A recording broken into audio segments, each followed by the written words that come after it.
Welcome to another episode of the Kind Regards podcast. If you're a person navigating the business or professional workspace, chances are you work with a Gen Z or are managing a Gen Z, or even being led by one. This week, we're kicking off a conversation with a Gen Z corporate professional, Mwansa Kamfwa, who works in a Big Four accounting firm. In this half of the conversation, she shares what the experience of starting one's career during the pandemic was like, the impact on how Gen Zs navigate the corporate world, and what she thinks Gen Zs bring to the table. Without further ado, let's get into it. Mwansa, welcome to the show. Thank you so much. Super excited to be here. I'm more excited. I'm more excited than you are. No, it's not a competition. I'm joking. Can you tell I'm nervous? All right, so we're just going to start off with some quick fire questions to get to know you a little bit better. Okay. Tell me, what is the soundtrack of your life right now? That's an interesting one. And I'm just going to go with the answer that first popped up in my head when you said that, because that's probably the most telling one. You know, Happy by Pharrell? Because I'm happy. Oh, that's so nice. That's beautiful. I love that. Oh, thank you. And what is your favorite thing to do after a long day? How do you unwind? This is going to sound really weird, but after a long day, I like to sit in the dark, lights off, curtains closed, just sitting in the dark and listening to music. That's how I unwind after a long day. And I'd like to think it's because I suffer from sensory overload. So if I've been around people and noise and lights and everything bright, I just get uncomfortable. So I need to go home and just, back to the basics. But that's how I enjoy my evenings. I feel like I should try that. I actually thought you were going to say you sit in the dark in silence. Sometimes in silence. It just depends on the day. If I'm not overstimulated, like from sounds, I'd be okay to listen to music. But if it's been a long day of meetings, talking to people, just everything, then I would definitely sit in silence. So it's either or. It's usually a coin flip. Just depends on how I feel at the end of the day. But darkness definitely has to be there. And what is your favorite meme at the moment? My favorite meme at the moment is the one of the cat, the one that's always driving around places, whether it's driving around and starting off late or it's just lost. That's me. I see. And finally, what thing best describes your generation? Phones. It's definitely phones. I don't know how best to explain it, but anything to do with phones, the latest phone, any phone, that's my generation. We just like phones. Yeah, you guys are in there. We're in too deep, unfortunately. Have you existed at a time before phones? Maybe before smartphones? Before smartphones, definitely. But even then, I think my first phone was the Motorola C123, the one that used to be called the Blackhead in Zambia, because it was that black phone with like a really big top part of it. And that was like in 2007, 2008. And considering my age, I've basically always been around phones. Speaking of age, how old are you? Can I tell you how old I'm turning? Sure. I'm turning 26 in a couple of months, so I'm not that young. Yeah, like the sort of early Gen Zs, right? Yeah, late 90s. So that's actually, if I'm not mistaken, that's exactly where the Gen Z's birth start from, is like the late 90s. Between 97, 98, all the way to about like 2011, those should be Gen Zs. Yeah. So I think we're warmed up. So could you tell us a bit more about yourself? Who you are, what you do, what you like to do? Okay. My name's Mwansa Kamfwa, and I am a Gen Z corporate professional. I work in the Big Four as a financial consultant. And what do I like to do for fun? I like being outside. So I like to do hikes, camping, generally just going in the bush. That's my vibe. I also love to listen to music. I listen to quite a lot of music. And yeah, that's about me. I'm also kind of a TikTok addict, but that's about me. And how has your professional journey looked like from beginning to where we are now?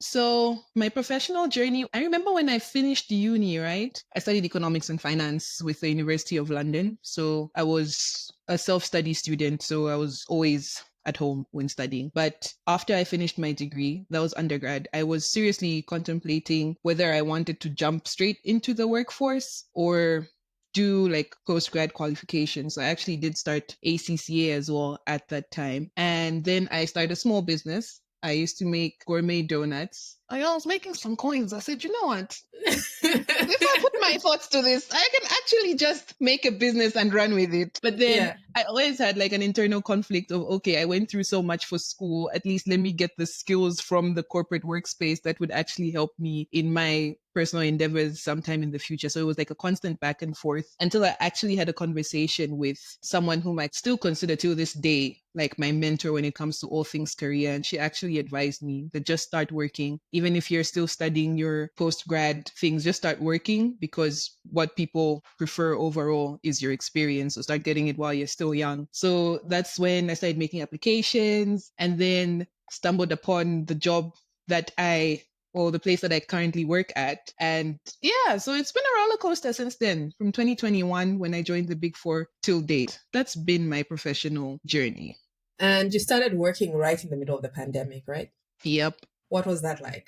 Oh, when I tell you, it was such an anxious feeling. Like, I think for those of us who started working right in the middle of the pandemic, before the pandemic started, everybody always used to talk about what career opportunities await for you after you graduate from uni, right? They would tell you, like, for me who studied economics and finance, so no, you can work in the Bank of Zambia, you can work here, you can work there, da da da da da. Then COVID hit.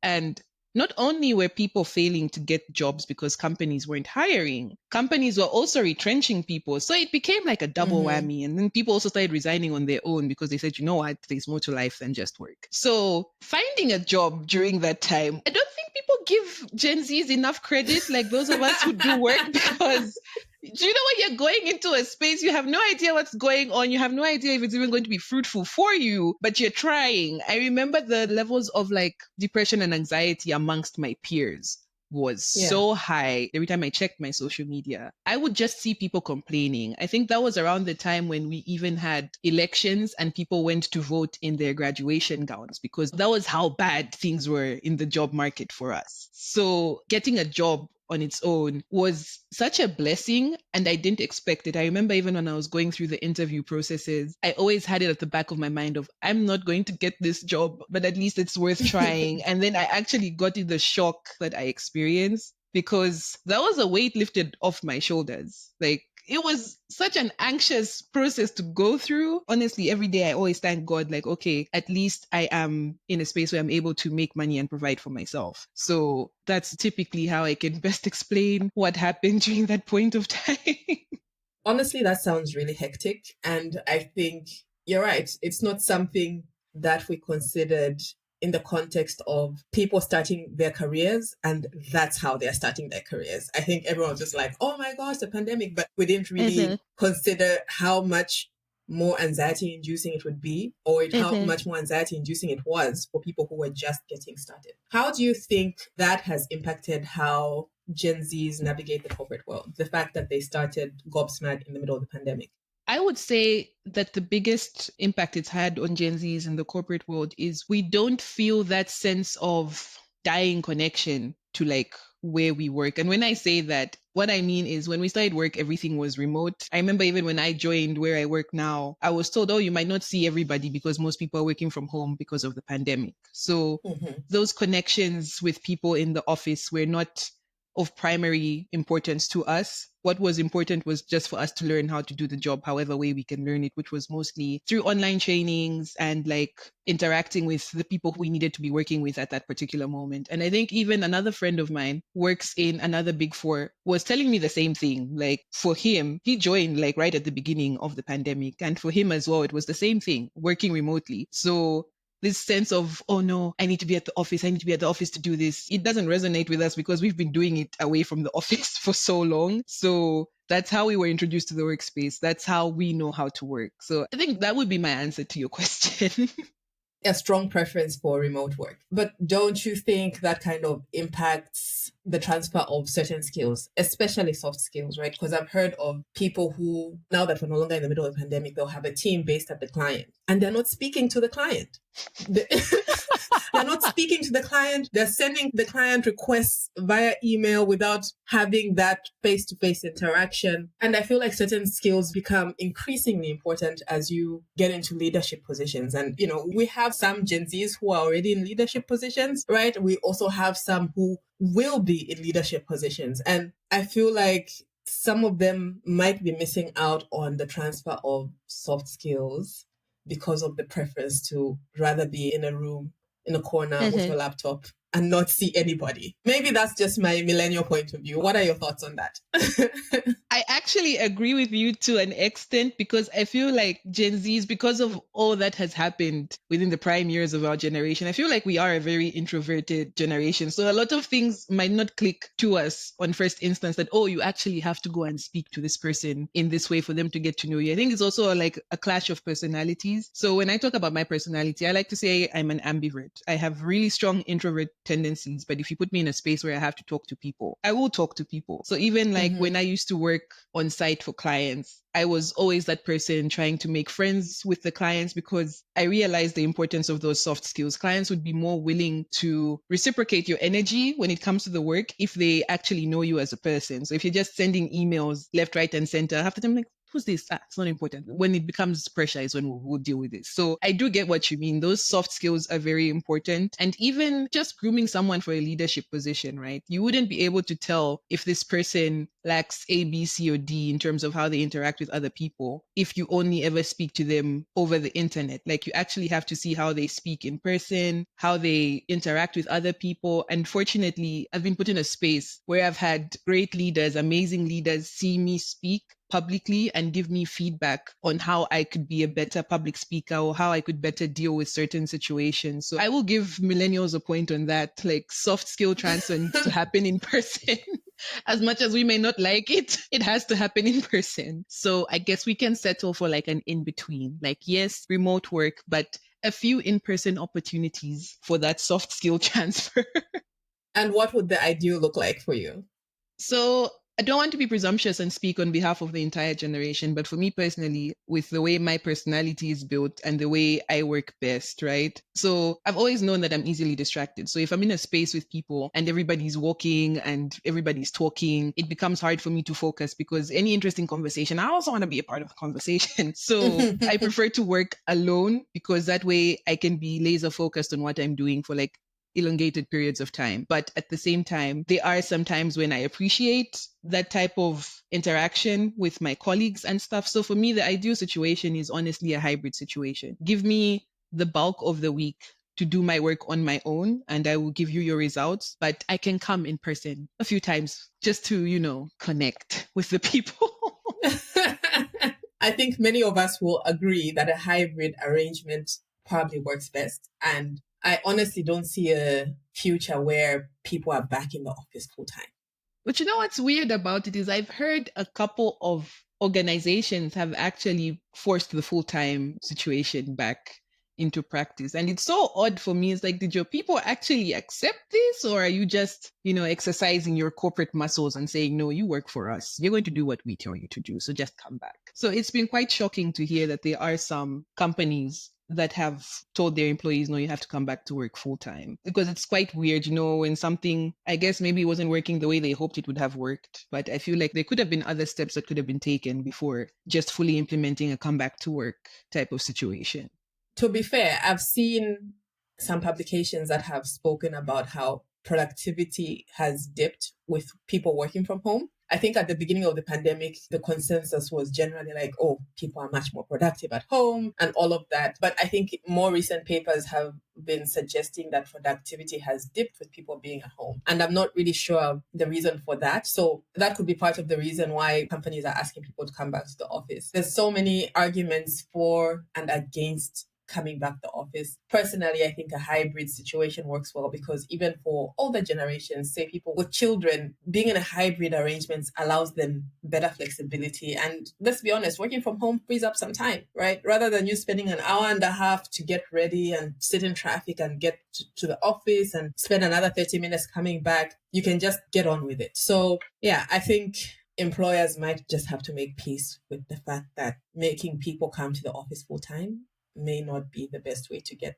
the most out of people. And I also think it gives like talent acquisition blocks, because I do know quite a number of people, like extremely adept people, saying that they will not join a company if they have to be there all the time. Like, a lot of people are choosing to prefer a remote work type of situation. And in the same vein, I feel like there's still a lot of research being done around this. I've also read a few articles that suggest that even these large Western companies are seeing the benefits of remote work, where they can just outsource work to people on the other side of the world, and it's cost saving for them. So Yeah. I feel like there's so many schools of thought around this, but we all need to come to a consensus on why remote work is better. Those are my 2 cents. It's a hill you're willing to die on. It's a hill I'm willing to die on. I will die on this hill 100%.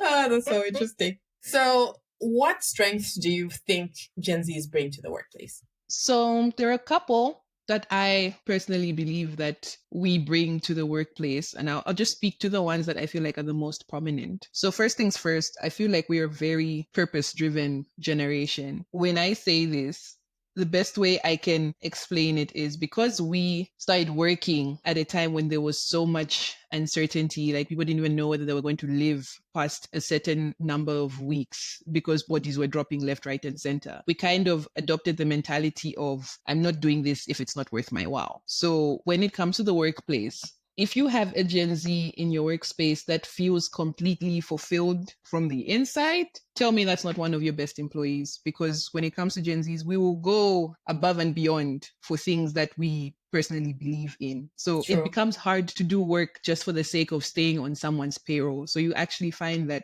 Gen Zs are the most bouncy when it comes to where they work. You might look at their CV and it looks like they've jumped from place to place. In actual fact, they're actually just looking for work that is fulfilling to them. So if you get a Gen Z whose own views, thoughts, and ambitions are in line with that of the companies, they will be one of your hardest workers. So that's what I would say would be the top thing that we bring to the workplace. And aside from that, I feel like we are a very innovative generation. So I know for older generations who've been in the workplace for so long, there are certain things that they have become used to doing in a certain way, right? But Gen Zs, for some reason, always try to look for a shortcut. They'll look at something, you present them with a task, and I'm not saying that all the time it's the right type of shortcut, but I am saying that we come up with very new and ingenious ways of doing things in a shorter time.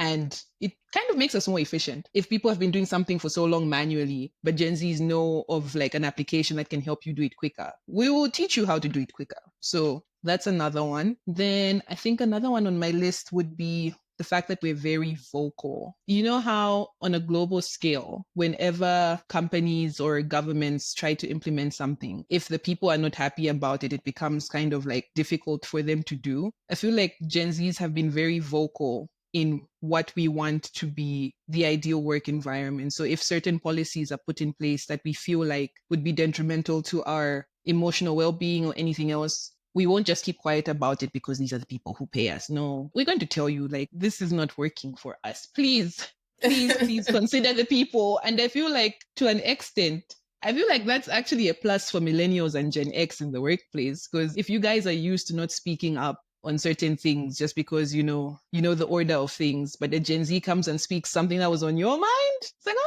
I kind of agree with the Gen Z, I kind of agree with the Gen Z. So that's another thing that I'm quite proud of my generation for. We're a very vocal generation. Yeah, you guys are activists, hey? Yes, we are. If we don't like something, you hear about it. I say activists, others call it whiny. Like, you guys whine a lot. It honestly depends on which side you're looking at it from. But I just want to dive deeper into what you've described around purpose. How do you think employers can help the Gen Zs find purpose in their work? Is it just a matter of perhaps a Gen Z joining an organization that is misaligned, like it's just not a good fit? Or are there things that we can solve for on the corporate side that can help people find purpose and therefore give their best at work? It can be said that the bottom line is not enough. The money is not enough. It doesn't make the cut in terms of retaining people. So what are your thoughts on that? So I guess to start off, I will say that for the majority of Gen Zs, it's not about the money. From what I've noticed from conversations with peers and everything, it's not about the money. But to your earlier point, I guess it's a bit of both. Sometimes you would genuinely be misaligned with what a company does. Maybe this was your make it or break it type of situation. You're like, you know what, let me at least just start from somewhere till I find a place that's where I want to be. But then on the other hand, sometimes that misalignment could be as a result of misconception, because you know how people who work at the top are most likely to know exactly why things have to be done. And like for them, that's their purpose. They know exactly why things are going on. But as a Gen Z, you're starting kind of from the bottom tier. So you're just, for lack of a better term, you're kind of like a lackey. They'll just tell you what to do because it feeds into something greater. So if you don't really know what you're doing, it becomes kind of hard for you to see like a purpose in what you're doing. So, and this is where the benefit of us being vocal comes about, right? I feel like employers should utilize our vocality to the best of their abilities, because obviously we might not just come out and say, oh, I don't really understand what I'm doing, because we might be perceived as like one of the weaker people in the office. But if you genuinely have conversations with a Gen Z and ask them, okay, how do you feel about your job? Do you understand why you do what you do? Is there anything that you would like us to help you with? Like, what are your long-term career objectives, right? We'd be more than happy to talk. And I know some of us are braver to speak than others, but I remember during my interviews for my current workplace, I did ask the interviewers what my career trajectory would look like. And they explained to me, they sold me exactly what I'm seeing in my workplace. So I always give myself a pat on the back for asking that question, because ever since then, fortunately, I ended up doing a lot of work with the people who were on my interview panel. So they've always known from the jump that I have goals in the workplace. I'm not just here to do A, B, C, D. Like, I actually have places I want to reach for myself. So I feel like employers really should listen when the Gen Zs are speaking, because we kind of always tell on ourselves. We always tell you exactly what we think and where we're trying to go. If we kind of stumble when you ask us that question, that's like the ultimate telltale sign of we don't know what this company really is about. Like, our vision and the company's vision just don't mesh. That's like the ultimate telltale sign. It's sounding to me like you're saying there needs to be more dialogue from the top coming down in terms of what the organization is doing, where we're going, why are we doing what we're doing, how does the individual's day-to-day work feed into achieving that objective, and also just a demonstration of how the company's growth or success aligns with the person's career trajectory, right? It's like a two-way dialogue, and the bottom coming down with, that information I've just described, and also understanding what people want for their careers and aligning the two. Thank you so much for listening to this week's episode. Be sure to tune into the next episode where we continue our conversation with Mwansa and discuss interesting concepts such as reverse mentorship and the things Gen Zs value in the workplace, such as transparency. Be sure to subscribe to the podcast and follow us at the Kind Regards Podcast on LinkedIn, Instagram, and Facebook. Kind regards, Zamiwe.